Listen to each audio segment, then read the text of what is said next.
EA Sports WRC is the brand new officially licensed rally game from Codemasters EA.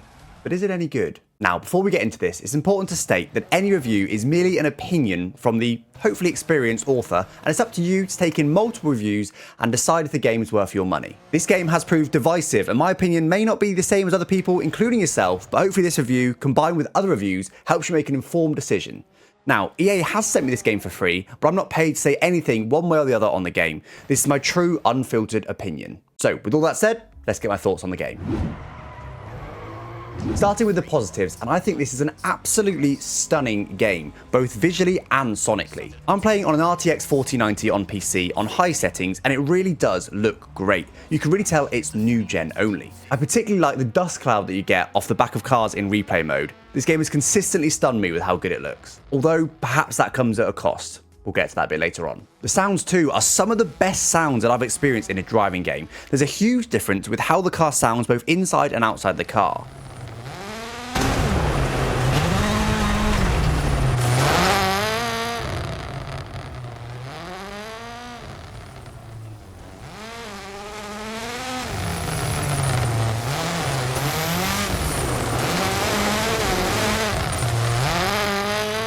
You really notice the great sound design when you get damage on the car, like a puncture or a door falls off, and it sounds exactly as you'd expect. Like your first comment, that on a rim, hear it. How do I? What's that camera? Here we go. There you go, look. 100. Double cautions. Okay, no door. It's going to sound a bit weird. There's also a lot of features that they've crammed into this game, including a fully fledged career, the popular clubs mode, time trial, and rally school. I'll get onto the limitations of these modes a little later on, but this is far from a bare bones game. There's also a lot of content as well. Rally games always tend to come with a huge back catalogue of cars, and this game is no different. But it's not just cars, there's also a massive amount of rallies and stages to keep you going for a long time before you start learning the courses off by heart. In terms of bugs as well, this game seems to be almost entirely bug-free. Impressive from a company not exactly known for stable games. It's not completely without its issues, and I'm sure you guys will find some bugs, but from my 10 hours on the game, I can't recall a single time that I've experienced a bug. Right, left.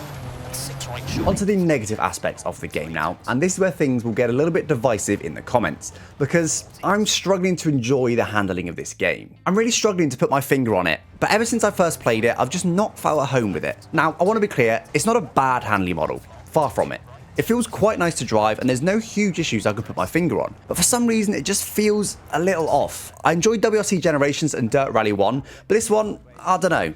Ah, this is absolutely epic. This is the most fun I've had on a rally game in a long, long time. The only thing I can actually identify is too much front grip in slow speed tarmac corners. It's almost like the more you turn, the more grip you have. And to me, generally speaking, if there's an issue like this, it generally will point to a bigger issue within the handling model that also applies to other conditions. You just don't feel it so much because they probably concentrate on gravel to make it feel good on gravel.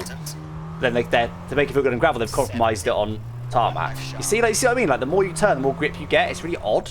But beyond that, I really don't know how to describe what I'm struggling with. Perhaps you guys could put it into words better than me in the comments. Another drawback of this game is the optimization. As I said previously, I'm playing on PC with an RTX 4090, one of the most powerful PCs in the world. Very laggy here.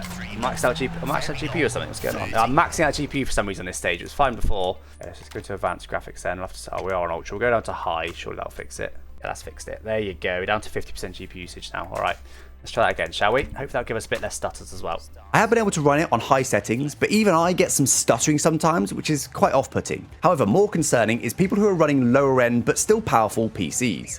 These people have said that when on low settings, they get massive pop-in and the game is barely playable, even ignoring the stuttering and low FPS. Now, this is something that EA have said they're working on, but right now, unless you've got a top-notch PC, you may struggle to run the game without issues. I can't speak for console, but I have heard there's issues there too. Onto another issue, and arguably one of the biggest because of how deep it runs, and that's the user experience or UX. In almost every area of the game, you'll find things that just aren't intuitive or the best way of doing things. Every area of tutorial is covered either by a lot of text or by someone just speaking at you. Rally 1 cars in the top tier of the WRC use hybrid technology to combine a combustion engine with an electric boost. A hybrid unit is a car giving a boost of up to 130 horsepower during acceleration, which is then regenerated at braking. There are 3 different boost options to choose from. A setting access to the boost depending on how far down the throttle is traveled. These can be set to the area before tackling the upcoming stages. On one end of the scale, you have a course option, but will only deploy boost optimally put above 70%, allowing more control around technical stages. On the other end of the scale is the aggressive option, that is set to the throttle put just 30%, giving quicker access to the hybrid boost. We have managed to get a Rally 1 car for you to take for a test drive. Use this opportunity to learn how the hybrid boost is deployed when accelerating and how it is regenerated under braking. It's just too waffly. It's too much information. Present the information differently. All the information is useful. Maybe say that there's a couple of different modes, blah, blah, blah, brief, and then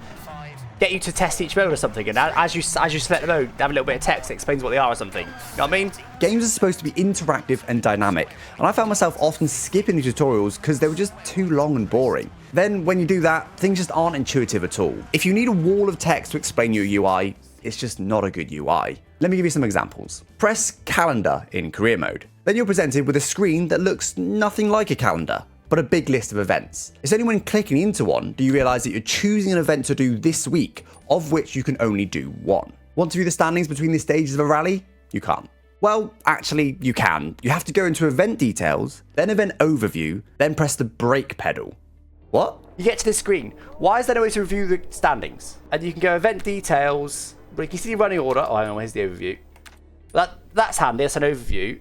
Wait, inverse event standings. Maybe there is a way, hold on. Aha, there we go, there's the event standings. But why are they relatively hidden behind there? It's still a user experience issue. It shouldn't be hidden in event details. It should just be one of these options along the bottom here. Or, better yet, just put a leaderboard here somewhere. I don't know, there's certain things like that are just like a bit weird about this game. There's also just no way to see your objective when you're entering the event, whether that's on the event screen or when you're actually in the car. Now, other Codemasters titles also suffer from similar UX issues.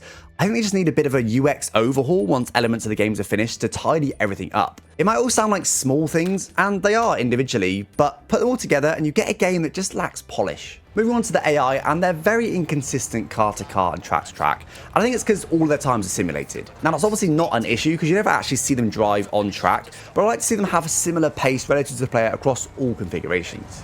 That's a 10-minute. Oh, come on. Okay. That's wrong. We lost 15 seconds in the final sector. How? It wasn't perfect.